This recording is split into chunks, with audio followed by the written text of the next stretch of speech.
before we talk about our second form of nuclear reactions or energy, we have to talk about all the energies before the nuclear. So, types of energies. Chemical energy. It's like lighting a match on fire, or burning wood, or exploding gunpowder. Very exothermic, but that's chemical. All right? Energy given off by chemicals. The next one is electrical energy. Electricity. Electricity is energy. The next one is a weird one. It's called electromagnetic radiation. A lot of it comes from outer space, cosmic rays, radio waves, TV waves, but the ones when you get smaller wavelengths, they are dangerous. Like UV waves, microwaves, gamma rays, X-rays, those are all very dangerous forms of energy. Then we have thermal or heat energy, energy given off by heat. The next one, mechanical energy, that's energy of movement, like a car moving or somebody ready to punch somebody else, that's mechanical energy, or pushing a chair over. The one I don't have down here is the most exothermic type of reaction in the world, and that's the one we've been talking about. Nuclear energy. Eclipses all these energies. Now, we have really talked about fission. We will talk about fusion in just a minute, but we are going to review fission first. So, the two nuclear reactions, one is fission, one is fusion. We have really gone over this one, fission, where you take a huge fissionable radioisotope like uranium-235 or plutonium-239. You hit it with a slow-moving neutron. And when that slow-moving neutron hits the U-235 nucleus, it splits up, giving you 3 fast-moving neutrons to continue the chain reaction. Tremendous amount of heat energy and krypton and barium and some other radioactive wastes. So for fission, big fissionable nucleus hit by a slow-moving neutron, and it separates into smaller pieces with neutrons shooting out and radioactive waste products shooting out. That is fission. So, fusion. It's what the word sounds like. You're fusing something together.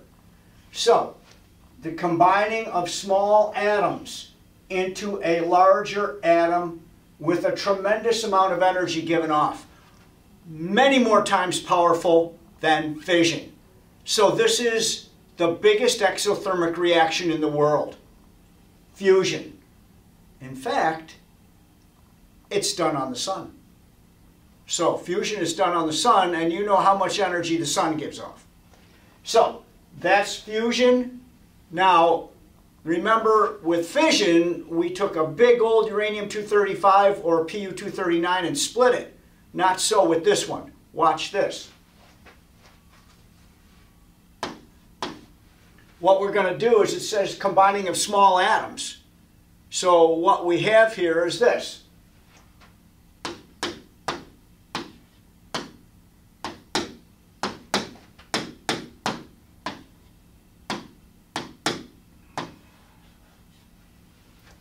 Whenever you see a bunch of hydrogens being pushed together to make something else, that's fusion. So here, we are using an isotope of hydrogen. All right, deuterium. So H21 plus H21. And here's what we get.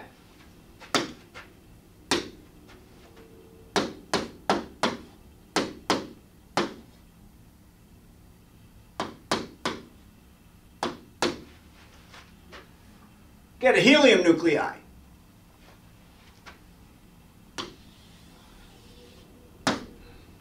Plus an unimaginable amount of energy given off. Okay?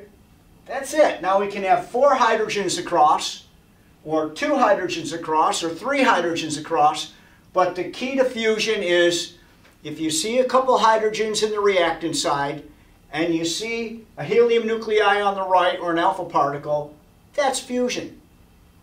Okay? Now, it looks so clean. Look, just helium nuclei and a lot of energy. There's no radioactive waste given off, not like fission. So this must be the key to the future, fusion. Well, we've learned how to do fusion, but we can't really control it yet. The reason is these two hydrogens are both positive. And you know positives repel each other. So how are we going to get those two positives to squeeze together? Well, that's a different story all by itself. Because in order to get that, we need an activation energy of this.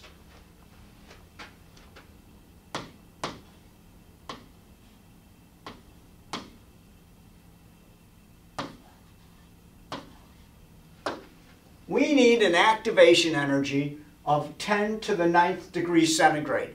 That is 1 billion degrees centigrade. It's about the temperature of the sun. And we need a tremendous amount of pressure. So these two, the activation energies are so high, we can't control it. And where would we get 10 to the 9th degree centigrade temperature in the first place? Well, I'll tell you that in a minute. But, so to push those two guys together, we need a terrific amount of heat and a terrific amount of pressure.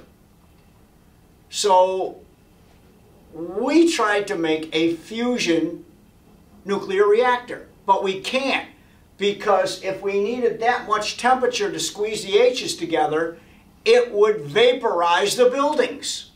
So there's no such thing as a fusion reactor.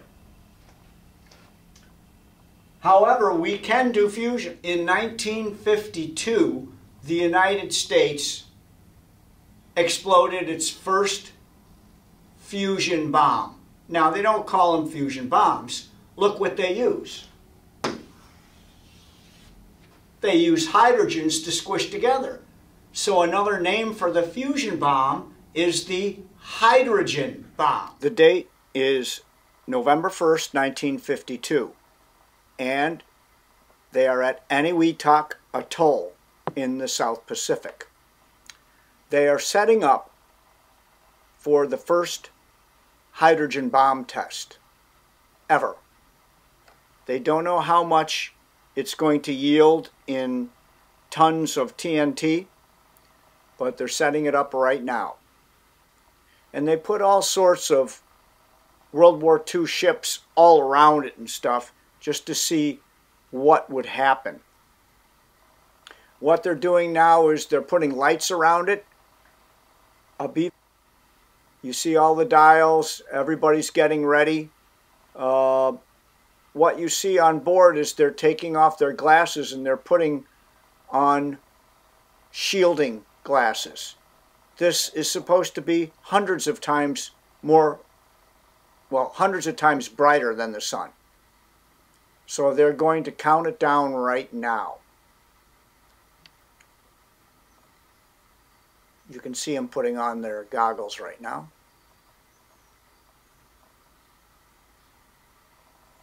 All clear. Countdown proceeds. And nothing has ever looked like that before. They estimated, here comes the shockwave, by the way, miles away. Boom.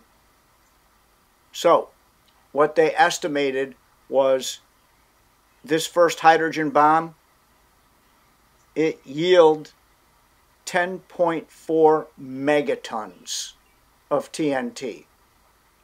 So the first question I'm going to ask you to write down and answer is, compared to the Hiroshima and Nagasaki atomic bombs, how many more times powerful was this and the code name for this hydrogen bomb was called Ivy Mike. So I want to know how many times more powerful was this hydrogen bomb blast than the Hiroshima or Nagasaki bomb blast. This is a picture from a reconnaissance plane. Amazing. Those are battleships, and they all were blown away and sunk, but the force of this explosion was phenomenal. Now you know where it got its name. So, how did we squeeze those hydrogens together? Well, another name for the hydrogen bomb is called a thermonuclear bomb. Thermonuclear. So where do we get the temperature 10 to the 9th degree C? We have to explode an atomic bomb first. So in other words, to make a fusion bomb, we got to blow up a fission bomb to get that much temperature, squeezes the hydrogens together, and then we get a colossal explosion. To give you an idea, the bombs we used on Hiroshima and Nagasaki were between 15 and 20,000 tons of TNT, right? 15 to 20,000 tons of TNT. The first hydrogen bomb that we exploded was 10 million tons of TNT. 10 million. It's incredibly stronger than an atomic bomb. Incredibly stronger. So, what we're going to do is we are going to go back over the good stuff. We're going to go back over the bad stuff of fusion. So let's go over pros and cons. Pros for a fusion reactor. Well, the first thing is the fuel. Remember, the fuel for a fission reactor is uranium-235 or plutonium-239, and it's scarce and wickedly expensive. And we have to enrich the uranium anyhow from 0.7 to 3%. For a fusion reactor, where do we get H's from? We can get them from water.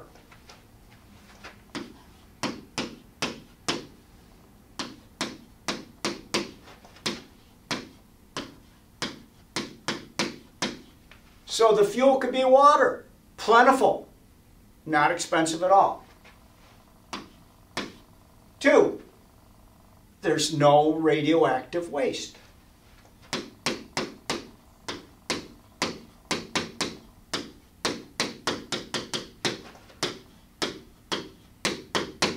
Fantastic, no radioactive waste. 3, it gives off a massive amount of energy.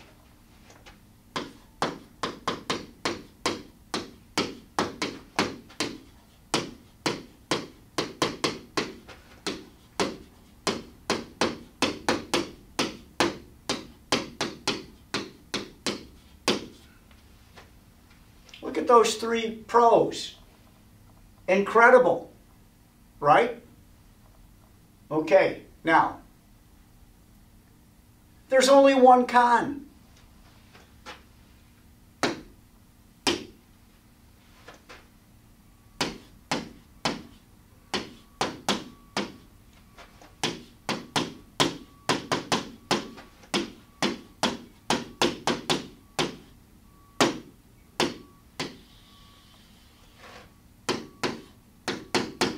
There is only one con for a fusion reactor.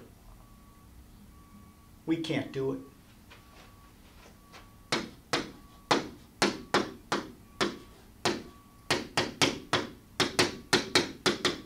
The reason we can't do it is because the activation energy, 1 billion degrees centigrade, we can't obtain that. We only can obtain that from letting off a fission or an atomic bomb. But this would be spectacular. Now, what we have been doing since the late 1940s is we've been trying to figure out another way to do fusion. And it's called cold fusion. Cold fusion, you don't use 1 billion degrees centigrade. So what they've been trying to do is taking gigantic electromagnets and spinning the H pluses so fast that they combine into one, making a helium nuclei. But they can do that, but the cost is so expensive to do that, it's not worth it.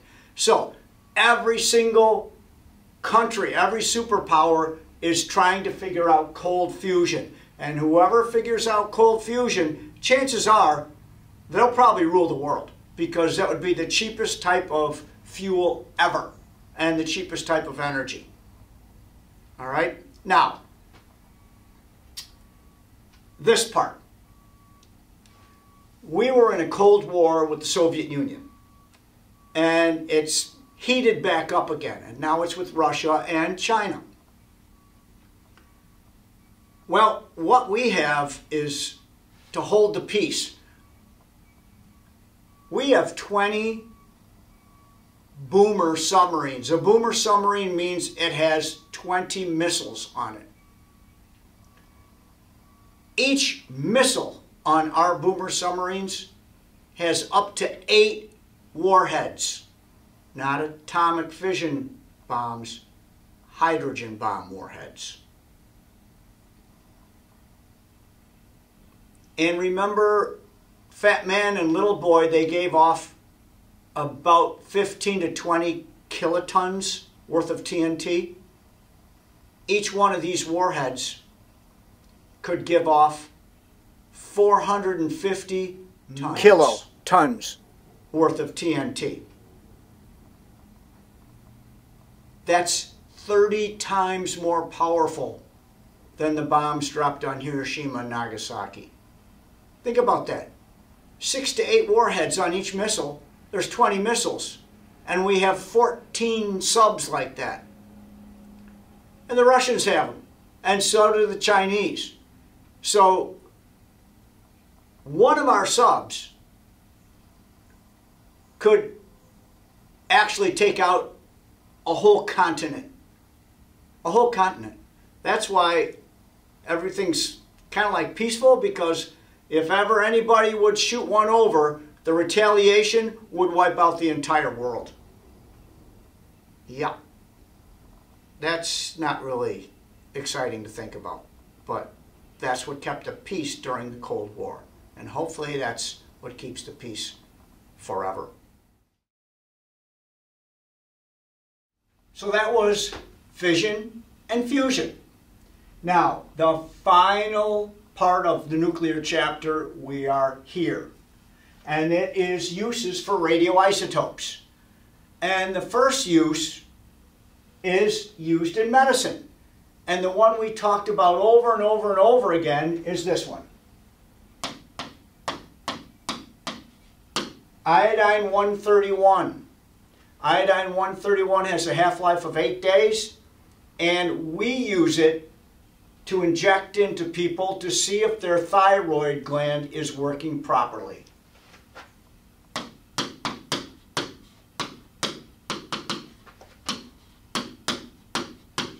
But remember, if an atomic explosion occurs like Chernobyl, and there's radioactive iodine, you're breathing it in, it'll settle in your thyroid gland and give you cancer. The next one is this.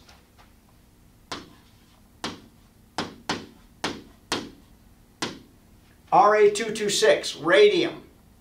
It's used to help cure prostate cancer in men.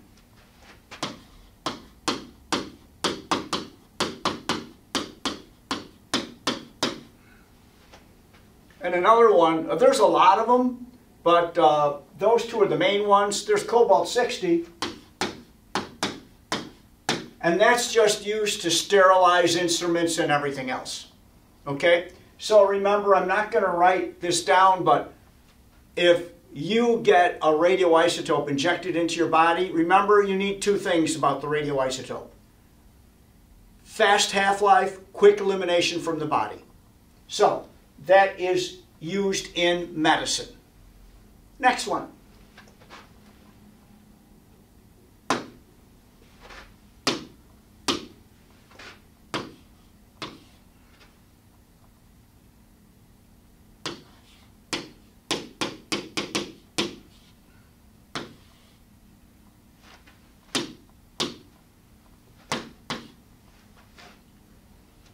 radioisotopes are used for dating objects from the past. Remember in one of the videos I found like a little bit of scabbard of pottery from a pirate ship in Little Cayman, and I wanted to date it. So here's the first isotope that we use to date things that are not super old.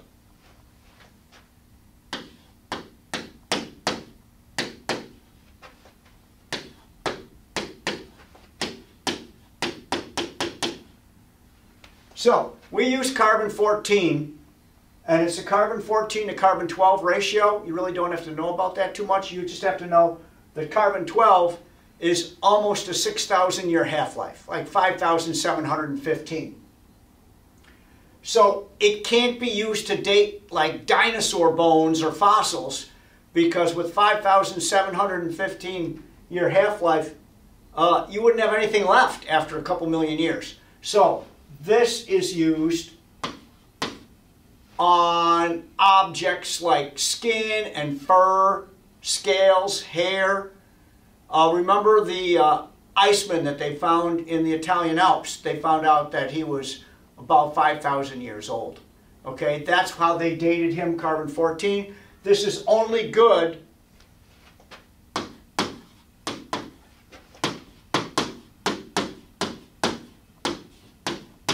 you can only use carbon-14 to carbon-12 dating if the object is less than 50,000 years old. Because, I mean, if you divided 5,700 into 50,000, it would be very small. You would have not enough radioactive carbon-14 to date it. So, remember, fur, bones, skin of anything that is 50,000 years or younger. That does not include dinosaurs. Okay? For dinosaurs or fossils or rocks, we need something with a much greater half-life. So,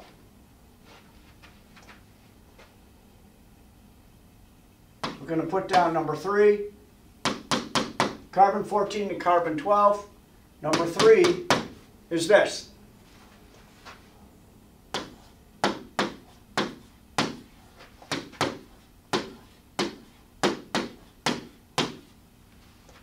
The ratio of uranium-238 to Pb-206. Remember the uranium disintegration series? We start out with uranium. After a couple billion years, we end up with a stable isotope Pb-206. That is used to date dinosaurs and other type of fossils. So let me write down, we're going to put down A.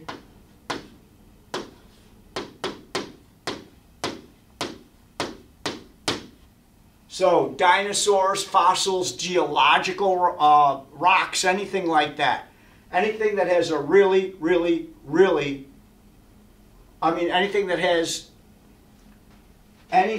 is very, very old, like millions or billions of years old, we can use uranium-238 to Pb-206. So that's dating the younger things, younger than 50,000, carbon-14 to carbon-12. The wickedly old things, uranium-238 to Pb-206. Okay? That's radioactive dating. Number 3.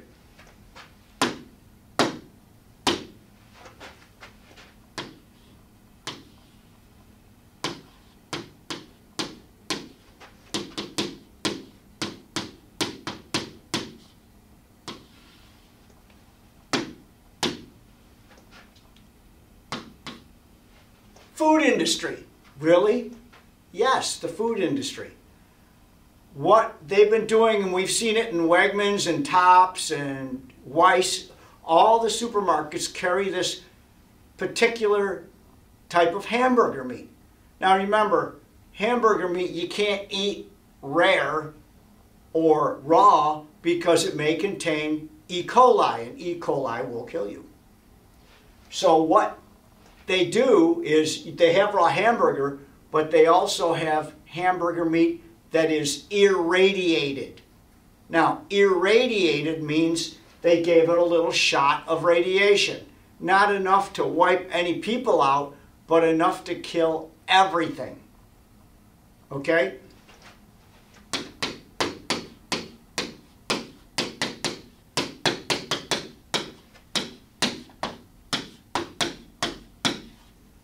So, irradiation of food like hamburger meat. Down in Florida, they did a study where they irradiated strawberries, and the strawberries lasted at least 2 weeks. So it helps preserve and kills all the bacteria. Now, some people said, oh, it's radiation, we can't do that. But you remember, in the big grain elevators in the Midwest, to keep all the grain for our breads and stuff, a lot of stuff gets in there. Mouse and rat droppings, insects, mold, yeast, mildew, fungus, all that stuff can get in the grain elevators.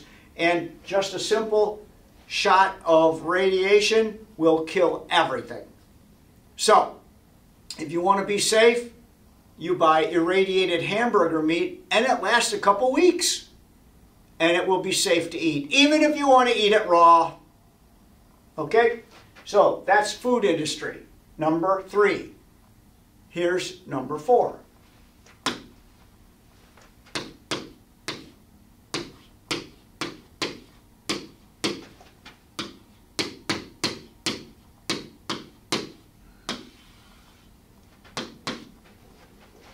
Now, used as a tracer, what does that mean? Well, a tracer traces the path through a chemical reaction, okay? Such as photosynthesis. If we put radioactive carbon-14 in that system, it'll trace the reaction of carbon-14 through photosynthesis. So the big one for a tracer is carbon-14 is a very good tracer. So anything that traces the path through a reaction is considered a tracer. So that is the nuclear chapter. It's a great chapter. A little frightening, but it's a great chapter. I hope you enjoyed all the nuclear videos.